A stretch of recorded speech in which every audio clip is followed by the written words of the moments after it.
Hello guys, আসসালামু আলাইকুম। তো দেখতেই পাচ্ছেন আবারও নতুন একটি ব্লগ নিয়ে চলে আসলাম আপনাদের মাঝে। তো দেখতেই পাচ্ছেন আমরা এই যে বাড়ির পাশ দিয়ে আমরা হেঁটে হেঁটে যাচ্ছি।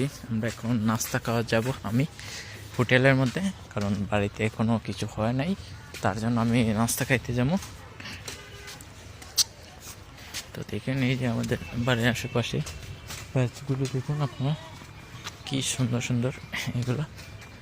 আর এখন যাবো তো ভাত খাইতে, তার জন্য তেমন একটি ভালো করে সুর আসতেছে না, অনেক খিদা লাগছে তো তাই। আর একটু পরেই আমরা দুপুরে ভাত খেয়ে ফেলবো, প্রায় 3টার দিকে।